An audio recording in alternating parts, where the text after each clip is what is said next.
예, 한 인생이 무상하고 아까 그 노인분 결혼 사진 봤죠? 그렇게 멋진 청년이고 또 아주 아름다운 아내였는데 돌아가고 나니 괴팍한 노인이라는 그런 평을 받다 보니 얼마나 마음이 아프셨을까. 우리 모두가 다 똑같습니다. 나이가 젊으나 나이가 드나 하나님께서만 하실 일이고 아실 일입니다. 오늘 본문 사도행전 4장 7절에서 21절 말씀, 그죠? 예, 하나님께서 우리에게 어떤 말씀을 주시나 우리 보니, 예, 하나님께서 우리에게 그 많은 힘을 주신다라고 말씀하네요. 그 본문 제목이 지워진 것 같습니다. 제가 확인해서 다시 알려드리도록 하겠습니다. 우리 전주 말씀 3장 26절 말씀, 금주 사도행전 4장 21절 말씀 같이 한번 합독합니다. 주보에 나와 있죠. 이렇게 봅니다. 하나님의 교종을 세워 복 주시려고 너에게 먼저 보내사 너희와 할 연금을 돌이켜 각각 그 악함을 버리게 하셨느니라. 오늘 말씀입니다. 관리들이 백성들 때문에 그들을 어떻게 처벌할지 방법을 찾지 못하고 다시 위협하여 놓아주었으니 이는 모든 사람이 그 된 일을 보고 하나님께 영광을 돌리니라. 이게 서로 제목 수없는 분이 맞는지. 우리 생명 세비교회 묵상 그리고 그 옆에 소망 이야기 한번 보죠. 아무나 하나님께 나와 감사할 수 있는 것이 아니다. 하나님을 믿지 않고는 하나님께 나올 자가 없죠. 다들 너무 바쁘고 고난데 이 시간에 여기 나와가지고 거의 한 2시간 걸리는 시간, 또 오는 시간도 있으시고 멀리 계신 분도 계시고 가까이 계신 분도 계시지만 오고 가는 거리도 예배입니다. 이렇게 나와서 앉아 계시는 게 하나님께 감사함이 없다면 절대로 나와서 이렇게 있을 이유가 없죠. 하나님을 믿는 자는 자기 중심적인 사람이 아니다라고 말씀하네요. 자기 중심적인 사람은 모든 결과가 자기가 노력해서 되어진 것으로 여기기 때문에 감사할 줄 모른다. 하지만 하나님을 믿는 사람은 겸손해서 감사할 수 있는 것이다. 그래서 감사할 줄 아는 사람은 발전하고 은혜는 더하여진다. 이는 모든 것이 너희를 위함이니 말씀하죠. 많은 사람의 감사로 말미암아 은혜가 더하여 넘쳐서 하나님께 영광을 돌리게 하려 합니다. 고린도후서 4장 15절 말씀입니다. 소망 이야기에 고추 죽음으로 피워낸 한 알의 사과를 고마운 마음도 없이 무심히 먹어버린 조그만 슬픔. 사랑하는 이가 앓고 있어도 그 대신 아파줄 수 없고 그저 눈물로 바라보기만 하는 막막함. 이러한 것들을 통해서 우리는 매일 삶을 배웁니다. 그리고 조금씩 기도하기 시작합니다. 누가 아플 때 대신 아파줄 수가 없어요. 그죠? 그래서 고마워하는 마음도 또한 우리가 품어야 되고 무심히 먹어버린 조그만 슬픔. 사랑하는 이가 앓고 있을 때 내가 대신 알아줄 수 없는 것. 오늘 아까 오전에 그 치매에 대한 이야기를 제가 조금 듣다 보니까 참 마음에 여러 가지 감회가 얽히더라고요.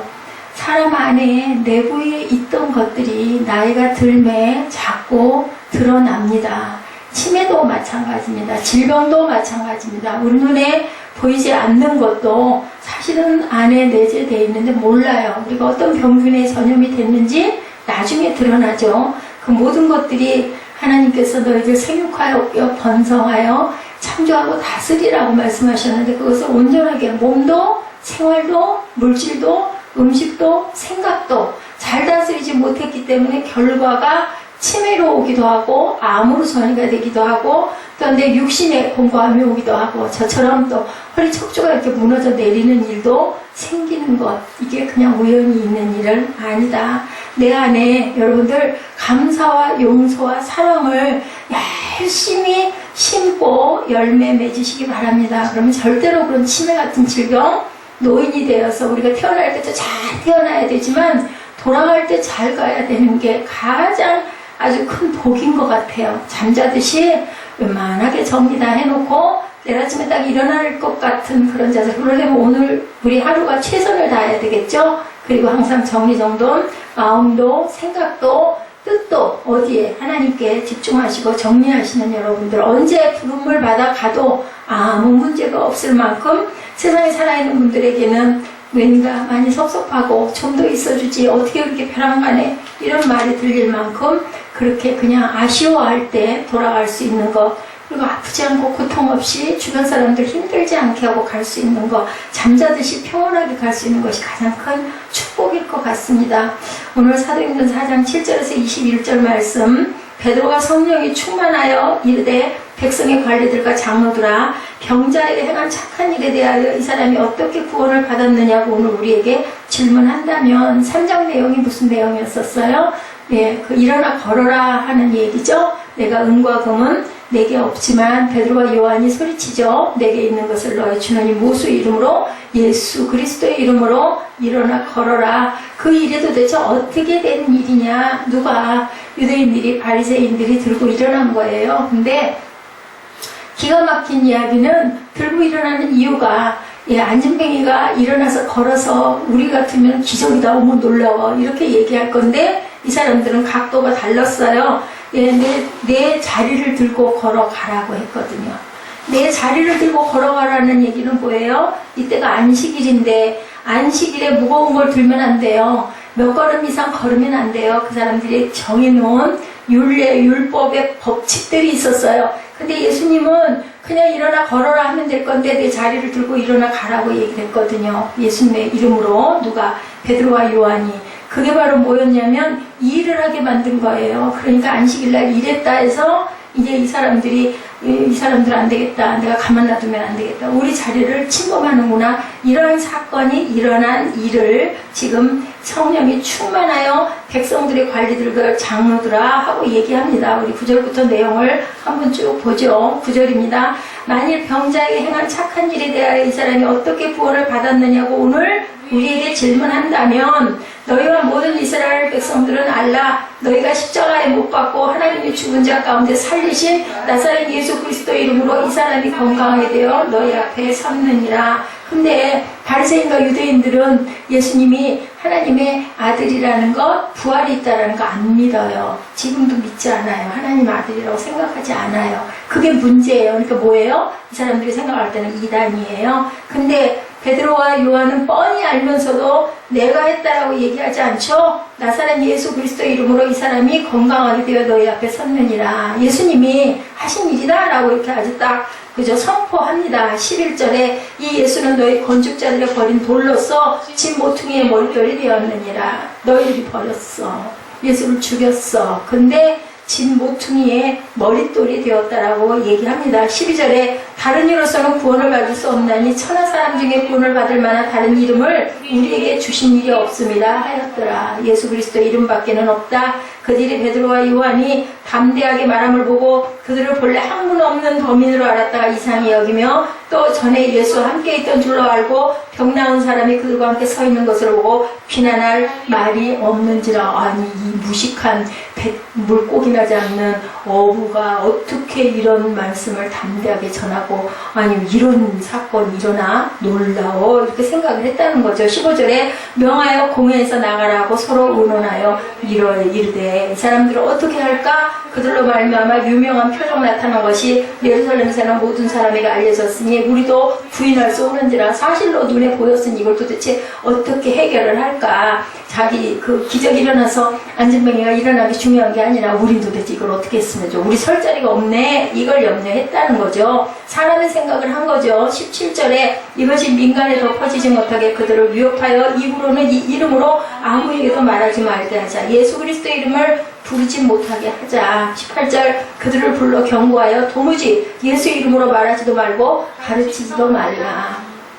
옳고 그름 상관없어요. 그 예수 부르지 마라. 그건 이단이고 그거는 하나님의 아들도 아니고 아무것도 아니다. 성자도 아니다. 19절에 베드로와 요한이 대답하여 이르되 하나님 앞에서 너희의 말을 듣는 것이 하나님의 말씀을 듣는 것보다 옳은가 판단하라. 이 사람들도 하나님은 믿으니까 하나님의 말씀이 옳은가 시편에 증거하고 있거든요. 2편에도 나와 있고 시편 182편에도 증거하고 있는 부분이 있습니다. 그러다 보니까 118편이죠. 그러다 보니까 이제 그 말씀보다 내가 니네들 말을만 듣는 게 낫겠느냐. 내용인즉슨 이런 내용입니다. 우리는 보고 들은 것을 말하지 아니할 수 없다 하니 21절에 관리들이 백성들 때문에 그들을 어떻게 처벌할지 방법을 찾지 못하고 다시 위협하여 놓아주었으니 모든 사람이 그들의 일을 보고 하나님께 영광을 돌립니다. 어떻게 할 수가 없어. 잡아 가둘 수도 없고, 왜냐하면 일어난 일들이 또 틀린 말이 아니기 때문에, 성경에 있는 말을 그대로 증언했기 때문에. 자, 하나님께서 우리에게 허락하시는 오늘의 말씀의 은혜가 여러분들과 저에게 충만하기를 주님의 이름으로 축복합니다. 예수 안에서 변화되는 역사, 새롭게 되게 하는 역사를 이루는 것이 바로 바보 행전이죠. 예수 바보, 우리가 예수님을 바라보자라는 그런 행전의 계속을 지금 가고 있습니다. 멈출 수 없는 힘이라는 책이 있어요. 미국 LA에 모자이크 처치를 담임하시는 어윈 맥노롤스님이 쓰신 책이 그분 말씀 안에 이런 내용들이 담겨 있어서 발췌했습니다.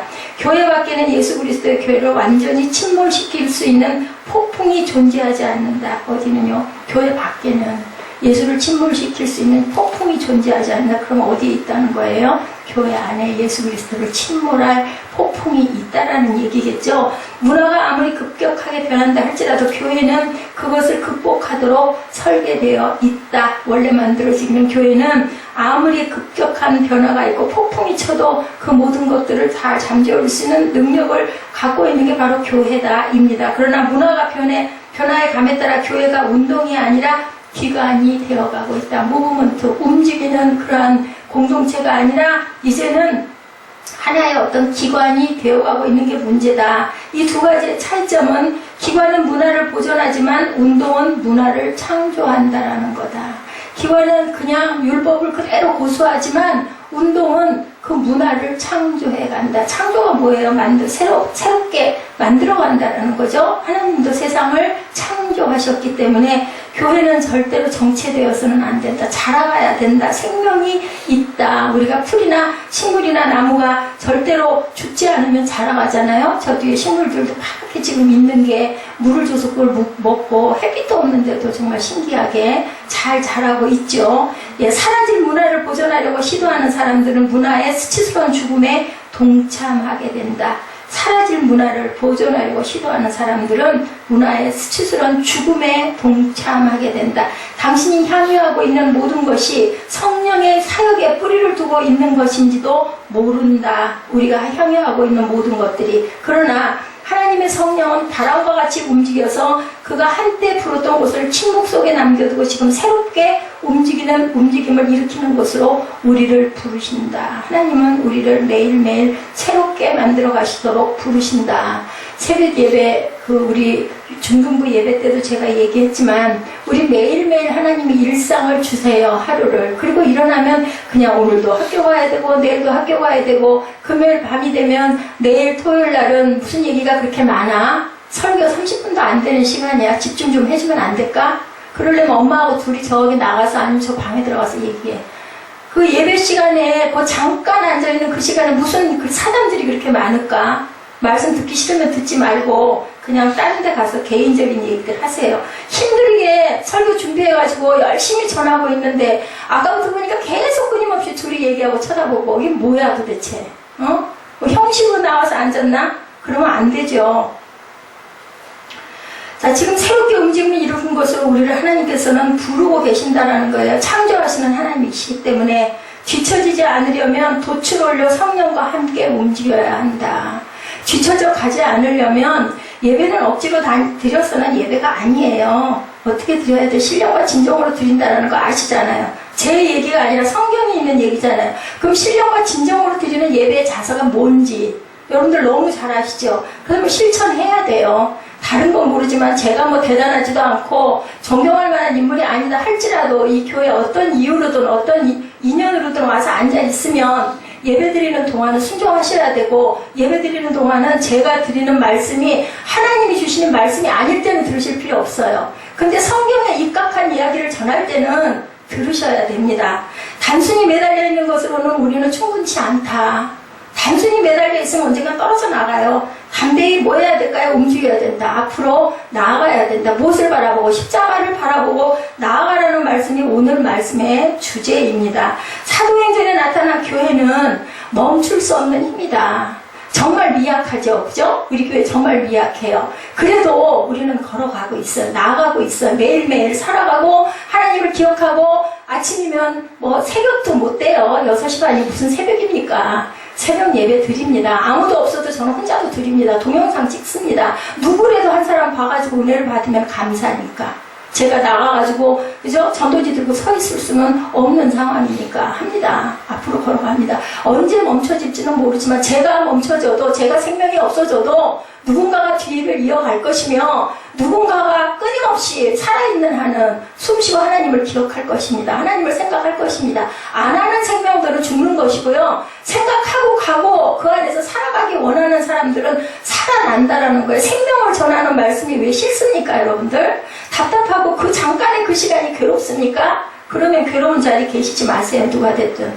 아무도 없어도 저 혼자라도 예배합니다. 세상이 멈출 수 없고 심지어는 박해와 핍박이 멈출 수 없는 세상이에요. 힘들죠. 공부하시죠. 직장생활 하시는 거, 일하시는 거. 주일날이 무슨 날이라고요? 로드스테이라고 그래서 하나님의 날이라고 그랬어요. 하나님의 날 왜 나와가지고 힘들게 예배를 드려요? 힘든 거는 마음 안에 하나님의 성령이, 하나님의 예수가 살아있지 않기 때문이에요. 말씀에서 힘을 얻고 말씀에서 기쁨과 감사가 넘치고 그죠? 눈물이 나고 찬양을 할 때 찬양의 가사가 그죠? 여러분들 찬양 모르셔서 못하시는 경우도 있죠. 그래도 가사 듣다 보면 곡조 듣다 보면 마음에 뭔가 울림이 없으세요? 오늘 참 찬양 짧게 했어요. 왜냐면 성찬이 있었기 때문에 여러분들 귀한 시간 많이 뺏지 않으려고 또 힘들게 아픈데 힘들게 앉아있는 분들 그거 좀 덜어드리려고 제가 최선을 다하고 있습니다. 시간 맞춰가지고. 그럼 여러분들도 저한테 조금 눈도 좀 맞춰주시고 아멘도 좀 해주시고 동의해 주셔야 되잖아요. 잡담을 하고 앉았으면 어떻게 합니까? 필요한 얘기겠지만 그건 나중에 하셔야죠. 잠깐 하는 거 갖고 제가 얘기하질 않아요. 교회는 멈출 수 없는 힘이다. 하나님의 운동력입니다. 여기는 교회입니다. 두 사람이 앉았든 세 사람이 앉았든 애들 둘을 데리고 내가 앉았든 개척교회 시작하면 어떻게 해요? 남편이 목사가 되거나 전도사가 되면 아내하고 아이 하나 그죠? 셋이 3년도 가고 10년도 갑니다. 저 새하늘교회 여러분들 아시죠? 그 교회 지하에서 12년 동안 있었어요. 아들 하나 딸 하나 두 내외가 그 아이들 데리고 예배 새벽 예배부터 계속 예배 드렸어요. 근데 다행스럽게 감사하게 아들 딸들의 친구들이 모여가지고 그 자매 형제 자매 우리 새하늘교회 가봐서 알죠. 앞에서 찬양하는 자매들 그 자매가 12년 동안 자라서 청년들이 되고 직장인이 되고 그리고 너무너무 감사해서 11조를 10에 6, 7씩 드린다고 목사님이 너무너무 기뻐하시더라고요. 물론 그 교회는 그 전도사 시절에 은혜 받았던 집사님이 입술로 고백을 했대요. 제가 이 다음에 전도사님 목사님 되면 제가 꼭 교회 지어드릴게요. 그분이 사업을 하시는 분이었고 건축을 하시는 분이어가지고 장로가 되시고 이제 지금 그 교회 장로가 되셨죠. 그 교회 사드렸어요. 3층을 뭐 온전하게 다도 아니고 목사님 얘기 들어보니까 목사님 집 저당 잡히고 은행에서 대출 받고 그래가지고 원래는 그렇게 큰 거를 하려고 안 하다가 사람이 다 초과가 되잖아요. 그렇게 해서 그 커다란 3층 전체를 사다가 보니까는 물론 엄청 싸게 구입은 하긴 했지만 지금도 은행의 이자가 엄청 나간다 하더라고요. 우리 교회 부자예요, 여러분들. 우리 교회 100만 원 가지고 100만 원 쓰고 남는 거 별로 없어도 예를 들면 다른 교회들은요 아마 에스더주사 지난번에 언젠가 어디서 들어봐서 알죠, 그죠? 거기 계신 장로님이 남편이 장로님의 여자가 목사님이고 아주 저기 저 비전교회라고 큰 교회예요. 교회 지금 지하에 116평인가 110 몇 평인가 그 지하 전체가 성전이에요. 그 사람들도 그 세뇌가지고 거기 아주 기가 막히게 꾸며가지고 저도 가서 한번 그 예배 드리려고 가서 봤습니다. 한 달이면요 여러분들 1,500만 원 2,000만 원씩 장로님이 그 자기 사업 우체국 하세요. 우체국 뭐 사장이시대. 난 뭐 개인 우체국에 대해서는 잘 모르지만 거기서 본 거 다 갖다 교회에다가 쳐박아요. 거기는 전도사가 7, 8명씩 돼요. 신학교 다니는 전도사가. 그런데 성도들은 몇십 명도 안 돼요. 그 큰 평수에 그 재정을 가지고 그거 전부 다 월급 주고 그거 해나가려면 마이너스가 수천만 원씩 나는 교회가 수두룩해. 목사님들이 교회 짓는다고 짓다가 그냥 그 자리에서 뼈를 묻는 분들도 많고 부도가 나서 넘어지는 분들도 많아요. 그래도 하나님의 성전이니까 내가 섬길 거야. 하나님의 성전이니까 내가 세울 거야. 하나님의 성전이니까 내가 무릎 꿇을 거야. 교회 하나 개척해가지고 사람들이 말하는 세상에서 말하는 웬만큼 부흥이 된 교회 목사님들은요, 몸이 온전한 사람 하나도 없어요. 전부 다 무릎을 못 꿇어. 무릎이 전부 다 관절이 다 나가가지고. 하도 무릎을 꿇어서. 그래서 요즘에는 무릎들을 안 꿇고 어쩔 수가 없어가지고 책상다리 하고 기도한다라는 분들을 제가 많이, 그 새하늘교회 그 목사님도 관절이 문제가 생겨가지고 이제는 무릎도 못 꿇는다고 그러시더라고요. 다 그렇게 고난스럽게 교회를 세워가고 예배를 쉬지 않고 갑니다. 저희 교회 지금 보시기에 아유 저렇게 해서 되겠어? 이든 어쨌든 간에 7년 세월 왔습니다. 제가 너무 부족해서 그죠? 인원이 많이 늘지 못하고 있는 인원이 오히려 빠져나갔지만, 아니 계신 여러분들 이 새생명 세빛교회 성도님들이시잖아요. 집사님들이시잖아요. 그러면 본인들은 어떤 마음이 그런 게 없으세요? 어떻게 좀 해가지고 누구 한 명이라도 좀 어떻게 내가 옆에 있는 사람 하나를 좀 데리고 같이 와가지고 예배 좀 같이 드려보자. 놀러들은 잘 가시잖아. 산으로 들러 그죠? 휴가도 잘 가시고. 그러면서 어떻게 교회 한번 누구 하나 갖다 앉힐 생각, 제가 부족해서 그럴까요? 제 후임에 오면 제 뒤를 이은 분이 저는 세상에 없겠지만, 아니면 있는 날이라도 그죠? 그러면 제발 여러분들 한 마음을 합하셔야 돼요. 어떻게든지 같이 예배 드릴 수 있는 인원들을 만드셔서, 뭐 어때요? 5명이면 어떻고 7명이면 어떻습니까? 기쁘게 감사하게 함께 사랑하고 함께 존중해주면서 그렇게 예배를 섬겨주면 얼마나 목사는 얼마나 마음이 기쁠까요? 여러분들은 또 기뻐하는 저를 보면서 얼마나 기쁠까요? 그게 여러분들에게 양약이에요. 좋은 무슨 기가 막힌 약 먹으려고 할 것도 없고 몸에 좋은 보양식 필요 없어요. 내 마음이 기뻐지면 그게 보약인 줄로 믿습니다. 시대가 약해서 교회가 악해지는 것이 아니고요. 예, 시대는 언제나 악했다라는 거예요. 환경이 나빠져서 교회가 힘이 들어지는 것이 아니고, 시대 문화가 너무 빨리 변해서 교회가 뒤처지는 것이 아니고, 언제나 문화의 선도자이고 창조자가 교회였는데 문제는 교회 자체에 있다. 그 교회가 그냥 교회라는 건물이 교회일까요? 아니잖아요. 예수님이 머리시고 그 교회에 있는 은혜 받은, 하나님의 은혜로 부름받은 사람들, 그 사람들이 모여 있는 것이 교회잖아요. 교회 공동체 안에 문제인 거예요. 오늘 여기 바리새인들, 오늘 여기 유대인들이 누구 죽였어요? 예수님 죽였어요. 그리고 또 요한과 베드로가 병자 살리니까 어떻게, 우리는 이걸 도대체 어떻게 해야 될까? 이게 바로 교회의 모습이라는 거예요. 하나님 영광 생각 안 해. 나는 그럼 어떻게? 이게 문제예요. 우리 교회가 만약에 막 사람이 막 그득그득 차서 자리가 없고 난리를 친다면 여러분들 이러시겠어요? 안 그러실 것 같아. 막 자랑도 하실 것 같고, 아니면 누구한테 막 뭐 칭찬도 하실 것 같고.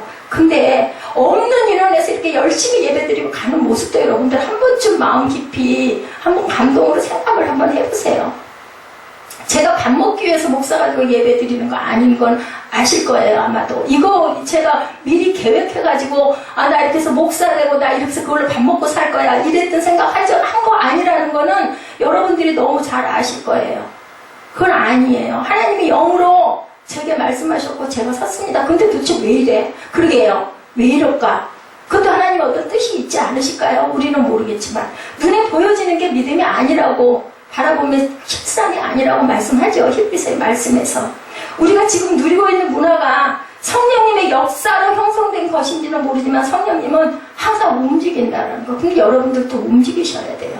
자라가셔야 돼요. 여러분들 태어났을 때 어떻게 태어났어요? 그죠? 가진 것 아무것도 없이 조그만 애기로, 왜 뱃속에도 태아로 있을 때 어떻게 했어요? 예, 엄마의 그 태가 위에 앉아가지고 탯줄로 영양 공급 받았죠. 나올 때 본인들이 다 헤쳐서 나왔어요. 그리고 어떻게 해요? 내가 혼자 자랐어요. 부모가 먹이고 입혀가지고, 그 다음에 자기가 혼자 서서 걷고, 엉덩방아 수천 번 찍고, 그리고 일어나가지고 한 발 뛰기 시작하면 걸음마 하죠. 그러면서 자랐어요. 그리고 기억 내용 배웠고, 그리고 초등학교 갔죠. 중고등학교 갔고, 대학 나왔고. 내가 혼자 되는 일은 세상 어디에도 없어요. 함께 걸어가야 돼. 교회 공동체도 마찬가지라. 내가 중요한 게 아니라 우리는 할 줄 알아야 된다. 누가 그러셨어요? 하나님이 그러셨어요. 우리가 우리의 모양대로. 오늘 새벽 예배 그죠? 주제였죠. 하나님이 말씀하시기를 내가 지으겠다고 안 하셨어요. 우리가 우리의 형상대로, 우리의 모습대로 이들을 짓자라고 얘기를 해서 지으셨어요.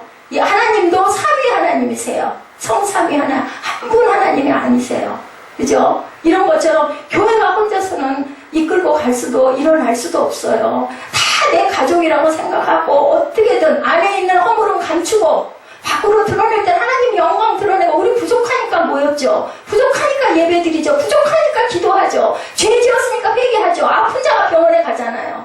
아프지 않은데 병원 갈 일이 뭐가 있어요? 이가 아프니까 치과를 가고, 그죠? 소화가 안 되니까 내과를 찾아가고, 어디가 골랐으니까 외과 가서 찍고, 그죠? 수술하지 않아요. 부족하니까 성찬 받죠. 우리 고백하는 거잖아요, 여러분들. 아이고, 뭐 성찬이면 성찬이고 먹고만. 성찬, 우리처럼 11시 예배에 성찬 드리는 교회 많지 않아요. 뭐 여의도 교회는 모르겠네요. 그죠? 이 옆에 현수막 붙은 거 못 보셨어요? 금포교회? 새벽 첫 주 5시 반 성찬 예배하고 써있더라고요. 제가 그 전에 옛날에 안산에 있는 지금 꿈의 교회. 거기 다닐 때 6개월 동안 성찬을 못 받아. 너무 이상해요. 도대체 이 교회는 성찬을 언제 받는 거야? 다니다가 나중에 물어봤더니 새벽 예배에 갔는데, 새벽 예배 시흥에서 쫓아갔어요. 4시 반에 일어나가지고 5시 반부터 성찬한다고 그래가지고 갔더니 성찬 다 끝났어. 성찬부터 받기 때문에. 그래가지고 안 되겠어. 두 번째 가가지고는 이거 도대체 애 끌고 이렇게 먼 데서 오다 보니까 저희가 5분 10분 늦었는데 성찬 끝났어요. 성찬 받게 해주세요.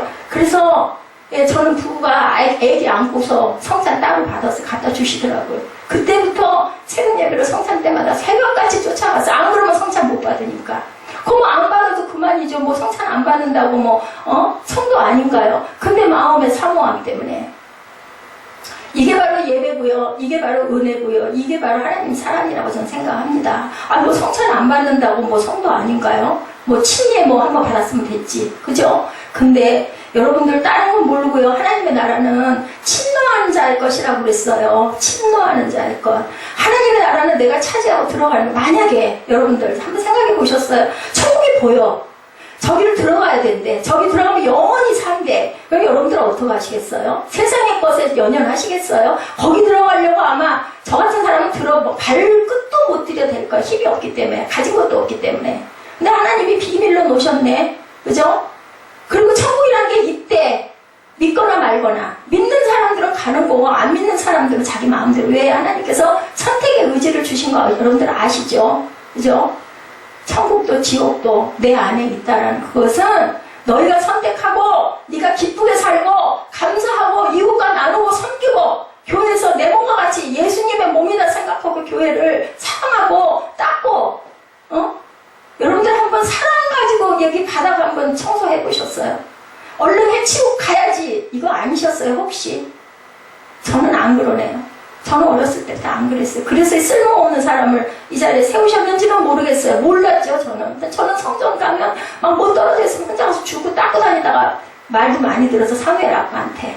집에서는 아프다고 허리 아프다고 난리치면서 교회 가면 누가 하라고도 안 하는데 강대상 닦고 다니고 청소하고 다니고 그리고 집에 와서 허리 아프다고 그러고 나 사람 힘들게 하냐고 막 그래도 저는 누가 하라고도 안 하는데 그런 마음들 여러분들 지니시기 바래요. 하나님이 내 대가 아니면 내 자식 대라도 하나님이 분명히 축복해 주세요. 내 집보다도 성전을 아끼고 예배 때는 좀 정결한 마음 가지시고 발걸음도 조심하시고 머리도 좀 숙이시고 먼저 오시면 목사한테 인사도 좀 해보시고 여러분들 항상 제가 인사 안 하면 인사 없어.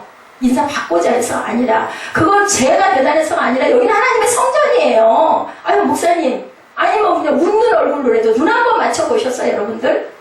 그 몇 명 되지도 않은 우리들 제가 예배 인도할 때는 인사 못합니다. 그러면 예배 끝나고 오갈 때라도 그죠? 이것도 아마 하나님의 뜻이고 섭리신 것 같아요. 교만했던 저를 내려놓으라고 참 가장 어려운 게 그죠? 가정 속에서 가족의 관계 속에서 은혜 내리고 은혜 주고 그죠? 우리는 그렇게 묶여 있네요. 지금 현재 많이 부흥되지를 못했다 보니까 그러다 보니까 이거는 뭐 서로 그죠? 여러 가지의 그 직분을 가지고 있네요. 이름을 여러 가지를 갖고 있네요. 그러다 보니까 하나도 그런 마음 안 들 수 있겠죠. 첫째는 제가 부족해서이고 근데 성전은 제가 내가 여기를 갖다 성전 만들어가지고 내가 교회를 이렇게 할 거야가 아니라는 걸 여러분들이 알고 믿으신다면 여기는 하나님이 계시는 집이에요. 그리고 저는 하나님이 임명해서 세운 종이에요. 그러면 하나님 대접하는 마음으로 예수님 영광으로 인사하시는 거예요. 뭐 인사한다고 제가 하고 거드름 피우고 뭐 교만 떨겠어요? 그리고 제가 조금 언짢은 말은 막 다 듣기 싫죠. 기분 나쁘고 그거 자체가 불손한 거거든요. 제가 이런 말씀 여러분들한테 안 드렸어요. 저는 여러분들에게 감정 없습니다. 더는 하나님 나라를 전하는 거고, 예배 때 잘못된 모습이나 시끄러운 잡음이 들리거나 이런 거는 안 되기 때문에 여러분들한테 말씀을 드리는 거고요. 저한테 적대감 갖지 마세요. 여러분들에게 좋지 않아요. 천국의 문제가 돼요. 이렇게 되면. 안 그러면 교회를 옮기셔야 돼. 저한테 정말 존경도 못하겠고 인사도 못하겠고, 아이고 힘들게 저 목사 때문에 내가 은혜가 안 돼. 그렇다면 교회를 바꾸시는 게 여러분들 생명인데요. 그게 가장 중요하죠. 아니 뭐 가족이든지 뭐든지 간에 그거는 아닌 거죠. 저는 분명히 여러분들에게 말씀드립니다. 종교화된 교회와 본래 교회, 기독교의 차이는 뭔가?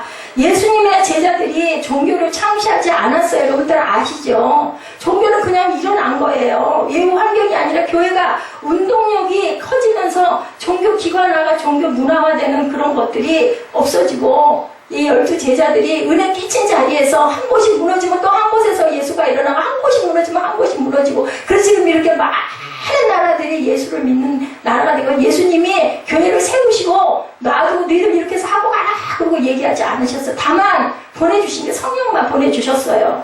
첫째, 종교화된 교회는요, 인간이 하나님께 올라가는 거예요. 목사가 나 하나님처럼 높아질 거야 군림하는 그런 교회가 종교화된 교회예요. 목사는 종이에요. 근데 사람의 종은 아닙니다, 여러분들. 하나님의 종입니다. 그래서 하나님 말씀하신 걸 바로 전해야 되고, 잘못된 건 바로 잡아야 되고, 깨닫게 해주는 게 주의 종이 해야 할 몫인데, 중요한 건 제가 잘못하는 게 있겠죠. 방법이 잘못됐거나, 그죠? 관계가 있다 보니까 상처를 받을 수는 있어요. 근데 저를 그냥 일반 사람으로 보시면 여러분들에게 불행하다는 말씀을 드리는 거예요. 요즘은 안수들 받으시잖아요. 의례적으로 받으십니까? 종이나 하고 받으실 거예요. 그 마음으로 바라보셔야 여러분들에게 말씀의 은혜가 간다라는 말씀을 드리는 거니까 오해하지 마시기 바랍니다. 종교화된 교회에 인간이 하나님께 올라가고, 본래의 기독교는요, 하나님의 인간을 찾아 내려오셔야 된다. 그래서 뭐라고 그래, 예배 드릴 때? 좌정하옵소서 그러죠? 참여 하나님 이 자리에 좌정하옵소서. 우리 기도할 때 그렇게 기도해요. 다른 원수마귀들 틈타지 못하게 천군 천사로 진쳐주시고, 이곳에 성삼위 아버지께서 좌정하여 주옵소서. 이 자리에 앉아 주옵소서. 우리가 하나님께 드립니다. 뭐를? 예배를 올려드립니다. 옛날 분들이 예배 보러 간다고 그래. 그 잘못된 언어에 나 정말 이상하다고. 누가 나한테 그거 가르쳐준 사람 없어요. 나 어렸을 때 무슨 성경 공부를 하고 난 이런 거 안 했어. 그때는 그렇게 활성화되지도 못했고, 지금은 교회에 들어가면 초신자들 프로그램이 있어요. 다 공부해야 돼. 일주일 내내 은혜 받았다 아니면 열심히 예수 믿겠다라는 마음을 먹으면 다 힘써 노력해야 되기 때문에 다 직장 다녀요. 다 바빠. 다 학생들이야. 그래도 성경 공부 다 해요. 책, 66권 다 한 바퀴, 두 바퀴, 세 바퀴 돌고, 그래야 집사 되고, 그래야 직분 받고. 아니, 그 연한 동안 그렇게 돈다는 거예요. 1년 가고, 2년 가고, 1대1 양육시켜가지고, 먼저 믿은 사람이 뒤에 온 사람 다 하나씩 붙들려가지고, 이렇게 하는 교회도 있고. 우리는 그 일절 없잖아요.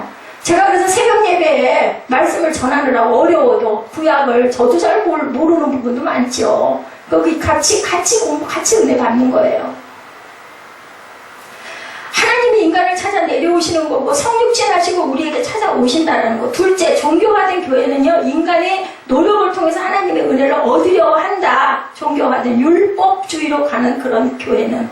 본래의 기독교는 하나님이 역사하셔서 은혜를 얻을 수 있어야 된다. 요 밖에 보면은 우리 저 붙었죠. 세우는 계시대에 솔라그라티아, 하나님의 은혜, 오직 은혜, 오직 말씀, 오직 믿음이에요. 그것밖에 없다라는 거예요. 오직 하나님의 은혜라는 거. 세 번째, 종교화된 교회는 구조가 되고 형식의 얽매인다. 그러나 본래의 교회는 힘이 넘치고 자유롭다. 자유롭다고 해서 뭐 아무렇게나 예배 시간에 떠들고 막 소란을 떨라는 게 아니죠. 마음이 자유해지는 거죠. 여러분들 어때요? 좋은 데 가서 내가 원하는 데가 있으면 막 마음 어때? 우리 에스더 집사님 저 도서관을 좋아한다고 얘기 들어요. 도서관 가면 어때요? 그 분위기 안에 들어가서 너무 편하지 않아요? 그렇다고 막 떠들어요? 그건 아닐 거예요. 거기는 규칙을 너무 잘 알고, 도서관에서는 정숙해야 돼. 도서관에서는 조용해야 돼. 그렇다고 막 내가 막 얽매인 것 같은가요? 아니죠. 너무 좋죠. 저도 그거 알아요. 그런데 좋아하기 때문에. 가서 있으면 너무 편해. 막 너무 좋아. 괜히 좋아. 책을 그전에 한참 때 책 이만큼 사놓으면 그거 다 보지도 못하면서도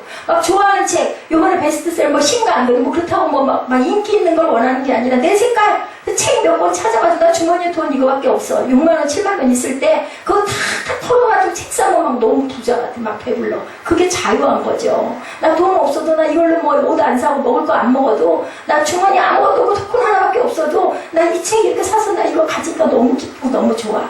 이런 자유함이 있는 것이 바로 교회다. 교회 왔을 때 여러분들의 마음이 그렇게 돼야 된다. 본래 교회는 이렇게 힘이 넘쳐야 되고 자유롭고 왜 성령 충만하니까 막 사모했으니까 나 예배 드리러 갈 거야. 그럼 옷도 가려서 입고 깨끗하게 챙기고 그렇게 교회 나가는 거죠. 그런 마음, 그게 바로 자유로운 거다. 정말 어쩔 수 없이 내가 고삐에 끌려서 내가 묶여가지고 내가 이거 어쩔 수 없으니까 아유 또 내가 이 시간 됐으니까 가야. 이런 분들은 교회 나오실 필요 없어. 단 내가 노력해 볼 거야. 애써 볼 거야. 그런 마음 안 들도록 준비해 볼 거야. 이럴 수는 있어요. 뭐 처음부터 예배 은혜 받나요? 그냥 가서 말씀 듣다 보면 도움이도 일어나고 성경 구절도 찾아서 읽어보고 노력해야 되고 노력한다 했으니 그건 해야 되는 거죠. 네 번째로 종교화된 교회는요, 교회만을 중요시하며 인간을 높인대요. 근데 교회는 건물이에요. 누구를 높여야 돼? 하나님의 영광을 드러내고 하나님을 높여야 된다. 여기는 만약에 여기서 예배를 진행하지 않으면 여긴 그냥 상가 건물이에요. 이게 세 칸이라고 하더라고요. 여기다 뭐 그전에는 미술학원도 하고 음악학원도 했다 하대요. 근데 이거를 감리교회에 계신 목사님이 여기에 교회를 만들어서 저희가 세 번째예요. 여기가 지금. 감리교였고 그 다음에 장로교고 목사님이 오셨고 그 다음에 제가 와서 이렇게 있습니다. 종교회던 교회는 교회만을 중요시하고 인간을 높이는데 본래 기독교는 교회만을 중요시하지 않는다고. 뭐냐? 하나님을 높이는 것이 바로 교회, 기독교의 목적이고 뜻이다. 하나님을 높이는 곳이 바로 예배잖아. 예배. 하나님을 높이는 것. 예수님을 십자가에 못 박도록 뒤에서 조종한 사람들은요, 당시 종교 지도자들이었어요. 자기 설 자리들을 찾느라고. 너 죽여야 돼. 하나님이 율법에서 틀렸어. 근데 예수님 오셔서 뭐라고 그러셨어요? 내가 율법을 폐하려 온 게 아니라 완성하러 오셨다. 율법을 잘못 알고 있기 때문에 바로 가르쳐 준 거예요. 무슨 몇 발자국 걷는 거는 노동이 아니고 몇 발자국 이상 걸으면 노동이니까 몇 발자국 갔다가 딱 쉬었다가 또 세 발자국 갔다가 또 앉았다가 또 뭐야 그게. 그런 걸 고쳐주신 거예요. 육체노직 뭐 하지 뭐 바느질 뭐 세 땀 이상 떼면 그건 일이니까 노동이고 세 땀까지는 괜찮고 세 땀 떼고 또 앉아있다가 또 세 땀 또 바느질하고 이게 뭐냐고. 그런 형식에 매이지 말아야 된다는 거죠. 그들은 어땠어요? 1500년 내려온 그들의 종교 체계를 한순간에 무너뜨려 버리려고 하네. 예수님께서. 그죠? 밀밭사이에서 배가 고프다고 하니까는 밀을 이렇게 비벼서 먹게 하니까 그 일이라고 붙잡아 가려고 그랬잖아요. 뭐라고 그러세요? 이런 것들을 누구를 위해서 있다고? 너희들을 먹으라고 하나님께서 주신 거니까 배가 고프면 먹으라는 거예요. 예수님은 이걸 가르쳐 주셨는데 이 사람들은 자기들의 율법에 붙잡혀서 절대로 용납할 수도 없어. 나는 그렇게 종교 지도자는 그렇게 살아오고 있기 때문에 이거 틀렸다인 거죠. 다른 거죠. 틀린 게 아니라. 그런 얘기 요즘에 많이 하지 않습니까? 마태복음 5장 17절이죠. 내가 율법이나 선지자를 폐하러 온 줄로 생각하지 말라. 폐하러 온 것이 아니고 완전하게 하려 함이라. 진실로 너에게 이르노니 천지가 없어지기 전에 율법의 1.1획도 결코 없어지지 아니하리라. 누구에게 주셨어요? 하나님께서 모세에게 직접 쓰셔서 주셨어요. 기록하셔서 10계명을. 그거를 예수님이 왜 폐하겠어요? 율법을 잘못 이해하고 있으니까 그것을 바로잡아 준 건데 유대인들은 그 문화를 보존하려고 예수 그리스도를 스스로가 십자가에 못 박아서 죽이게 하소서 한 거 여러분들 아시죠? 사도행전에는 힘의 대결이 나타나죠. 세상적인 정치인 힘이 아니라 영적인 힘의 대결. 영적으로 충만해야 돼요. 놀라운 것은 이 세상에서 자, 내가 권력자라는 그 생각을 없애야 된다. 아까 우리 여러분들 동영상 보셨죠? 저는 그 할아버지 얘기 가슴에 꽂혀서 그걸 꼭 보고자 해가지고 그걸 봤습니다. 근데 누구나 다, 그죠? 누구나 다 천하보다 귀한 영혼 드리고 다 생각할 줄 알아요. 다 상처받아. 그 노인은 얼마나 괴팍하고 얼마나 정말 그 간호사들이 얼마나 힘들었을까요? 근데도 그 노인은 그 속에 있는 어떤 것들을 생각하고 그 글을 남길 수 있는 그런 사람이었다. 누구도 그런 말 있죠. 여러분들 사람 위에 사람 없고 사람 아래 사람 없고. 뛰어난 사람들, 칭찬받을 사람들은요. 예수 잘 믿고 하나님의 영광 드러내려고 하는 사람들이 정말 성공한 사람들이에요. 저는 그래서 참 에스더가 참 대견합니다. 그 나이에, 저는 그 나이에 멋부리고 돌아다니고 그저 허영 잔뜩 들어가지고 풍선 들어가지고 돌아다녔는데 그런데도 그저 하나님 붙들고 있었던 부분, 그걸 하나님께서는 정말 불쌍히 여기셨던 것 같아요. 불쌍히. 여러분들 젊은 시절부터 하나님 은혜 받으면요, 분명히 마음의 평강과 기쁨과 안식이 분명히 있을 줄로 믿습니다. 그게 바로 샬롬의 축복이에요. 뭐 그래 지금, 그죠? 전혀 안 그렇고 애 때문에도 상처받고, 근데 그렇게 잘하는 거예요. 그러면서 본인도 알아. 속으로는 예배 때 그러면 안 되지, 이걸 알아. 근데 안 되는 거야. 그래서 제가 뭐라고 하나, 전 같았으면 제가 막 뭐라 했겠지만 이제는요, 그걸 이렇게 겪어가는 거예요. 이렇게 다 변해가는 거예요. 저도 엄청 못됐잖아요, 성품이. 그러니까 이렇게 세워놓고 하나님께서 훈련을 시키신 거예요. 왜 나 하나를 천국 가게 하려고. 갈 수는 있을지 모르겠지만 지금 같아가지고는, 그죠? 아직도 저도 마음에 평강이 없어요. 아들 때문에 막 속상하고 화나고 야단치고 나무라고. 감사한 건 우리 아들이 그래도 엄마를 사랑한다라는 거 참 감사해요. 베드로가 모여든 군중들을 향해서 이 세 사람이 걷고 뛰는 것은 예수 그리스도 이름의 능력으로 행한 것이다. 우리를 주목하지 말라. 이게 바로 하나님의 영광을 드러내는 사람이지, 내가 기적을 향했어. 그러면서도 말은 하죠. 예수님은 하나님의 능력을 주셔서 그렇지, 나는 그냥 도구로 쓰였어. 맞죠? 근데 그거 은근히 드러내는 사람들 너무나 많죠. 그 교회는 사람들 몰리죠. 그럼 막 높아져, 한없이. 저는 그렇지 않은 게 너무 감사해. 만약에 그랬다면 제가 뭐가 돼 있을까요, 지금? 그죠? 머리에다 아마 뿔 달고 있을 거예요, 지금쯤이면. 이 성격에, 이 성품에. 그러다 보니까 하나님이 낮추시느라고, 네, 이렇게, 이런 세상, 이런 시간들을 보내게 하시는 것 같습니다. 네, 바로 그때 우리를 주목하지 말라고 했을 때 제사장들과 사두개인 성전 경비대장이 함께 모인 거예요. 아까 우리 본문 같이 읽었죠. 그들은 베드로와 요한을 가두고 산해드린 재판에 넘겼어요. 그 산해드린 재판에서는요, 사람을 죽일 수도 있어요. 그 재판에서 죽여라 하면은. 로마의 허락을 얻어야 되지만, 진리를 위해서가 아니라 진리를 말살하기 위해서, 자기네들의 율법에다 묶어가지고 죽이기 위해서, 그들은 예수님을 죽이기 위해서 공범했던 사람들이 다시 또 뭉쳤어. 이런 기적을 또 일으키니까 병자를 고쳐주고 새로운 생명을 가져다준 사람을 가두고 재판하는 것이 불리한 재판일 텐데, 복음 증거에 대한 최초의 박해가 바로 여기서 일어났다라고 증언하고 있습니다. 이 사건, 은과 금은 내게 없거니와 나사렛 예수 이름으로 이르느니 일어나 걸어라. 내 자리를 들고 가거라. 이 부분이 복음 증거 박해의 첫 번째라고 기록되어 있습니다. 선한 역사를 행한 이들을 악한 이들이 세상의 힘으로 억누르려고 하는 최초의 박해, 복음 증거에 대한 박해에도 불구하고 사도들은 뭐 했어요? 멈출 수 없네. 우리 찬양하죠. 멈출 수 없네. 시켜서 억지로 하는 게 아니라 우리는 멈출 수 없어. 왜? 내가 경험했기 때문에, 내가 확신하기 때문에 멈출 수 없는 거예요. 우리 여러분들 옳은 주장할 때 어때요? 누가 뭐라고 그래도 주장하잖아요. 이런 것처럼 이렇게 멈출 수가 없는 거예요. 멈춰지는 것은 하나님의 역사가 아니에요. 성령의 역사는요, 누가 뭐라고 그래도 미쳤나 봐. 그런 얘기 하죠. 미쳤다고. 그런 얘기 저 많이, K-팝에서도 그러네. 미치라고. 미쳐서 넘어가는 부분이 있어야 된다고.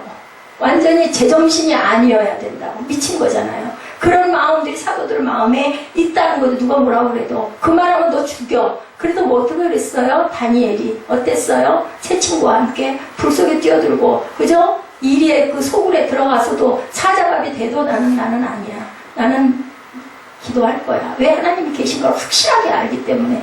아니 뭐 여기서 죽으면 어때? 근데 여기서 뭐 살아봤대죠. 80년 90년 살면 뭐해? 영생이 없는데 죽어서 어디 가려고? 죽어서 가는 세상 여러분들 아시죠?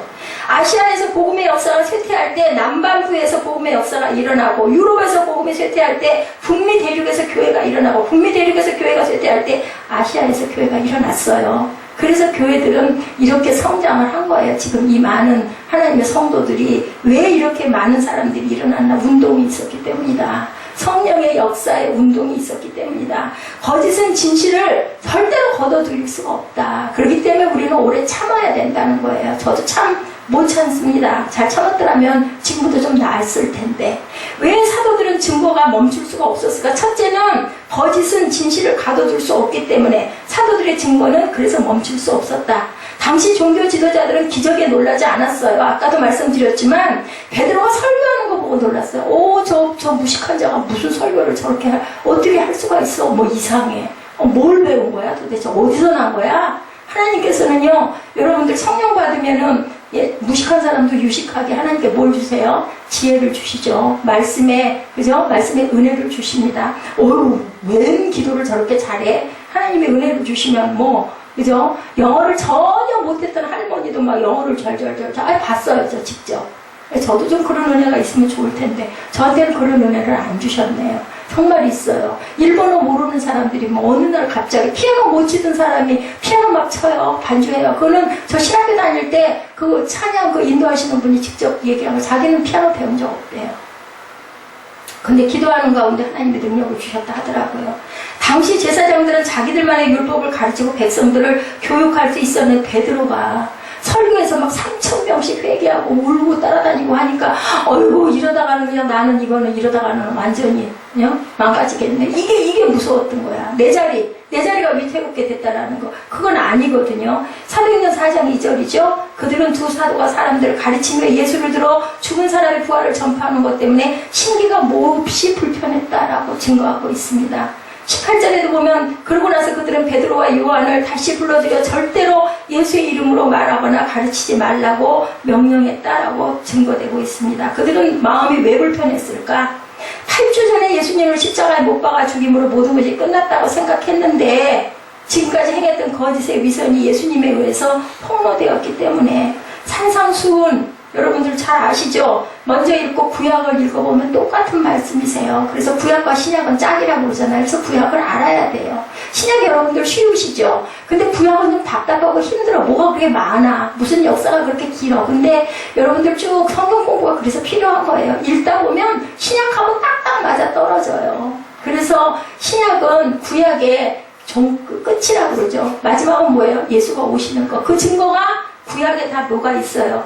구약을 예수님이 올바로 해석했다는 것. 예수님이 구약을 해석하고 제자들을 통해서 사람들에게 구약의 율법에 대한 걸 바로 알려주는 것을 그것이 이건 이단이야 하고 죽인 사건이 바로 십자가 사건이에요. 근데 그거를 예수님은 알았기 때문에 순종함으로 십자가에 못 박혔어요. 그렇게 해야 이 인류를 내가 구원할 수 있겠다라는 것을 깨달아 아셨기 때문에 이분도 못 통해서 예수님도 기도 통해서 기도 외에는 없어요. 기도하면 깨달아지게 하시고 보여주시고 알게 하세요. 저도 그걸 압니다. 기도하면 하나님께서 장래일 알려주세요. 말할 수는 없지만 여러분들 다 맞지도 않지만 왜냐면 내 생각이 기도가 될 때도 있기 때문에 그래서 그런 얘기 하죠. 그죠? 예언자 누군가는 그죠? 9999번 실수하고 나서 한 번 맞고 그게 횟수가 줄어들면서 그것이 맞아 들어간다는 얘기도 제가 들은 적이 있습니다. 구약의 십계명과 율법을 예수님이 산상수훈을 통해서 해석해 주신 내용이 바로 얘가 대복음 5장의 산상수훈이다. 그런데 유대인들이 해석한 탈무드나 율법 해석서는 전혀 새로운 책이다. 성경과 다른 얘기를 하고 있다는 거죠. 예수님이 1500년 동안 그들이 해석해서 내려온 것들이 잘못되었고 왜곡되었다는 것을 말씀하시니까 죽인 거예요. 이단이라고 생각하시고 진실만을 억누른 것이 아니고 그들의 종교 체계가 무너지면 자신들의 삶의 터전이 없어지고 위치가 없어지니까 예수님을 누구를 군중을 선동해서 그 영화 가끔 보면 그런 거 보여요. 막 선동하잖아요. 막 하라고 막 해라 누구 바라봐 살리고 예수 죽이라고 막 하라고 그래서 선동받아가지고 그 군중들이 그렇게 해서 예수를 죽인 사건. 그들의 종교 체계가 무너지면 자신들의 삶의 터전이 흔들릴까봐 실제로 일어난 사건은 거둘 수가 없죠. 베드로와 요한이 예수님의 이름의 능력으로 역사를 행하고 예수님이 부활하셨다는 소식을 증거하니까 이제 무서운 거죠. 이게 도대체 무슨 일이 일어나려고 이래. 겁나는 거죠. 말로는 아니라고. 눈도 깜빡 안 할까. 너희들 가서 잘하지 마! 하고 해놓고도 가채. 누가 그랬어요? 예? 누가 그랬어요? 예수님 죽인 자도 빌라도도 그랬어요. 결국은 정신병으로 죽죠. 계속 숨만 씻었대요. 계속 자기 직책 내려놓고 어딘가로 떠나서 가서 살면서 운둔해서 살면서 하루에도 수천 번씩 손을 씻었대. 그러다가 정신병으로 죽습니다. 그 마음에 가책에 못 이겨가지고 예수님이 요한복음 5장에서 베데스다 연못가에 있던 38년 된 병자를 고쳐주신 다음에 누워있던 자리를 들고 걸어가라고 했죠. 이것도 문제가 됐다. 아까 말씀드렸죠. 왜 자리를 들고 걸어가라 그냥 걸어가라 하지. 근데 예수님은 일단 딱 걸은 거예요. 니들 율법이 중요한 게 아니다. 사람이 살아야 된다. 근데 아주 때깍 그죠? 네 자리를 들고 그렇게 걸었단 말이야. 이날 이 성스러운 날 그래가지고 예수님을 잡아 죽이려고 했던 사건을 우리가 압니다. 교회가 종교화되면 진짜 중요한 것에 놀라지 않고 현상에 놀란다. 주변에 일어난 일 가지고 놀란다라는 겁니다. 어떤 사람이 예수 믿고 싶어서 교회 나왔다는 것에 절대 놀라지 않아요. 그들이 베드로와 요한에게 뭐라고 신문해요? 무슨 권세로 누구의 이름으로 이런 일을 하느냐? 이렇게 병자 일어나는 거 아무 상관없어. 누구의 이름으로 너 이런 일을 하느냐? 그러니까 예수 그리스도의 이름으로 일한다. 그랬더니 이제는 죽이려고 했던 거죠. 그들은 아주 옹졸하고 편협하고 완악함을 가지고 사람을 핍박했다라는 것을 우리가 주목을 해야 된다. 이렇게 거짓은 진실을 절대로 가질 수가 없다. 그들의 증거가 멈출 수 없었던 것은 사도들이 변했기 때문이죠. 어땠어요? 베드로 같은 사람은 세 번 부인도 했던 사람인데 이제는 하나님의 성령이 임하고 나니까 담대해진 거예요. 놀라운 일이 일어난 거예요. 사람이 변한 거예요. 예수를 온전하게 믿으면 사람이 변해야 맞습니다. 안 변하고 똑같이 있으면서 똑같은 생활하고 똑같은 생각하면서 나 은혜 받았어는 그건 잘못된 거예요. 그 순간 좀 그렇긴 하겠네 정도였다라는 거죠. 하나님이 말씀보다 당신들의 말에 순종하는 것이 하나님 보시기에 옳은지 스스로 판단해 보라고 19절 20절에 말하죠. 우리는 보고 들은 것을 말하지 않을 수 없다. 베드로와 요한은 당시 권력자들이 경고하고 위협하는데도 당당하게 말하죠. 담대한 용기를 가진 사람들이 되죠.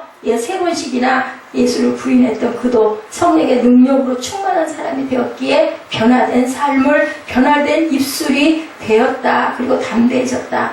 베드로와 요한의 지적 능력에도 그들은 놀랬어요. 아니 어떻게 저렇게 무식한 자가 저렇게 설교를 잘할 수가 있어?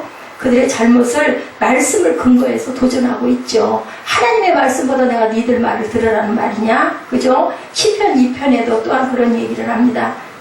성령의 역사가 일어나면 지적인 영역에도 이렇게 변화가 온다라는 거.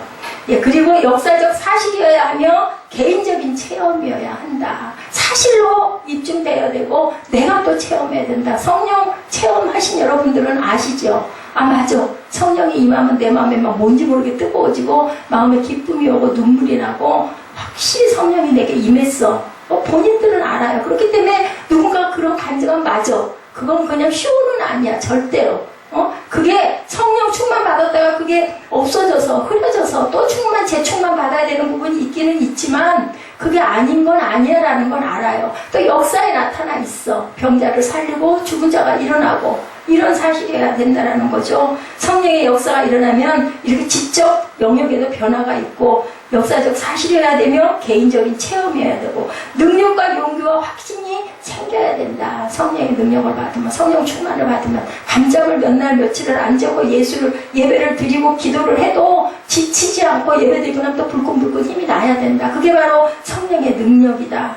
우리가 무엇을 해야 이런 사람이 되는 것이 아니고 우리 안에 어떤 것이 일어나야 한다. 내가 뭘 하면 그렇게 되는 게 아니라 내 안에 그런 마음이 막 용솟음이 쳐야 된다. 그러기 위해서는 또 우리는 뭐 해야 돼요? 열심히 그 길을 가고 바라볼 줄 알아야 되고 말씀 묵상해야 되고 그냥 일어나면 찬양해야 되고 그죠? 기도 깊게 못하시면 여러분들 찬양하세요.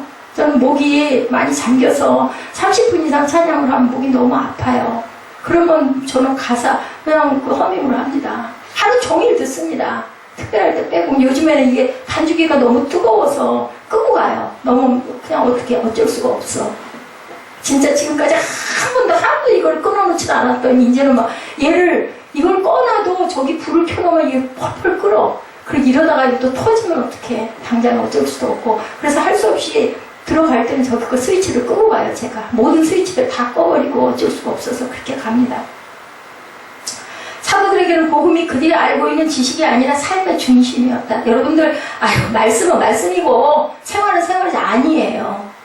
말씀이 육신이 돼서 내 안에 오면 모든 게 보는 게 전부 다 말씀하고 연결이 돼요. 전 영화를 봐도 말씀하고 연결이 되던데요. 하다못해 드라마를 봐도 난 그 속에서 하나님의 섭리를 느끼고 깨달아요. 그게 왜냐하면 보는 시각들이 있기 때문에 그런 거예요. 그래서 아마 지금은 하나님 위로하시느라고 가끔 그거 보기도 하시고 그 위로하시는 하나님이시기도 해요. 기쁘라고 많이 웃기도 하고 그죠? 즐거워서 깔깔거리기도 합니다. 이렇게 보는 눈이 그럼 우리는 뭘 봐야 될까요? 천국을 바라봐야 돼요. 그래야 치매 안 걸려요, 여러분들. 예? 어떤 제가 얘기했죠? 어떤 여자 젊은 집사님이 치매가 걸렸는데 남편도 못 알아보고 자식도 못 알아보는데 목사님만 보면 안 돼. 목사님.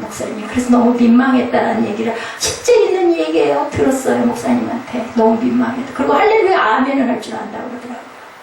그래서 여러분들 끝까지 예수를 주님 믿고 따르고 가시기 바랍니다. 저는 없어져요. 제가 중요한 게 아니라 예수님이 중요한 거죠. 하나님이 중요합니다.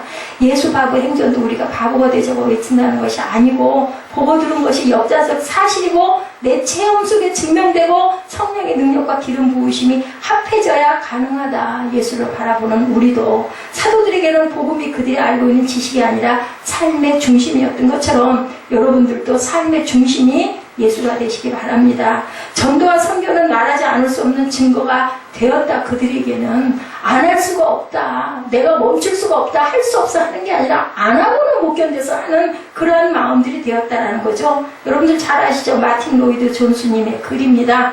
하나님의 능력은 약한 자와 실패한 자들을 일으켜 세워주며 동력을 불어넣어 새 사람을 만들어 전에 패배했던 영역을 정복하게 합니다. 하나님의 능력은 왜소한 인간을 일으켜 세워 마귀와 대적하게 합니다. 하나님의 아들까지 시험하려 했던 그 마귀를 쫓아내게 합니다. 마귀를 대적할 힘과 믿음을 견고히 지킬 힘을 줍니다. 하나님의 능력은 미혹하고 배우지 못한 자에게 학식 있는 권력자들을 당황하게 만들 능력을 줍니다.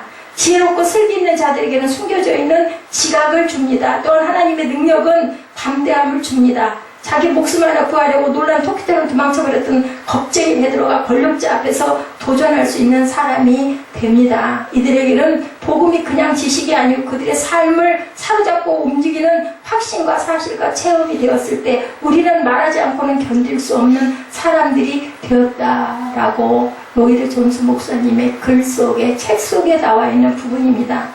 하나님의 능력을 의지했기 때문에 왜 그들의 증거가 멈출 수 없었나? 사도들은 세속적인 힘을 의지하지 않고 살아계신 하나님의 능력을 의지했기 때문이라는 거예요. 우리 24절부터 함께 합독을 한번 해보실까요?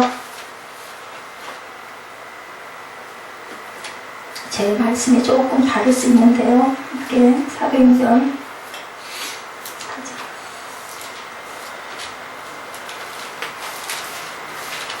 사도행전 4장 24절부터 천천히 함께 말씀의 뜻이 여기 다 있으니 함께 읽어보십니다. 24절입니다. 그들이 듣고 한마음으로 하나님께 소리를 높여 이르되 대주제여 천지와 바다와 그 가운데 만물을 지으신 이시오 또 주의 종 우리 조상 다윗의 입을 통하여 성령으로 말씀하시기를 어찌하여 열방이 분노하며 족속들의 허사를 경영하였는고 세상의 군왕들이 나서며 관리들이 함께 모여 주와 그의 그리스도를 대적하도다 하시니로소이다. 과연 헤롯과 본디오 빌라도는 이방인과 이스라엘 백성과 합세하여 하나님께서 기름 부으신 거룩한 종 예수를 거슬러 하나님의 권능과 뜻대로 이루려고 예정하신 그것을 행하려고 이성에 모였나이다. 주여 이제도 그들을 위협함을 굽어보시옵고 또 종들로 하여금 담대히 하나님의 말씀을 전하게 하여 주시오며 한 손을 내밀어 병을 낫게 하시옵고 표적과 기사가 거룩한 종 예수의 이름으로 이루어지게 하옵소서 하더라. 이렇게 담대하게 외쳤다라는 거예요. 그들의 위험을 보고 주의 종들을 도와 주의 말씀을 담대하게 전하게 하소서. 주의 손을 펴서 주의 거룩한 종 예수의 이름을 통해 병을 고치게 하시고 표적과 기사를 행하게 하소서. 그들의 기도를 마치자 모였던 곳이 진동했다. 그리고 그들은 모든 성령으로 충만하여서 하나님의 말씀을 담대하게 증거할 수 있었다라고 본문에 이렇게 말씀하고 있습니다. 그들이 함께 모여 어떻게 대항할까 기도하지 않았다라는 게 문제예요. 우리는 문제 생기면 병 낫게 해주옵소서, 물질 없으면 물질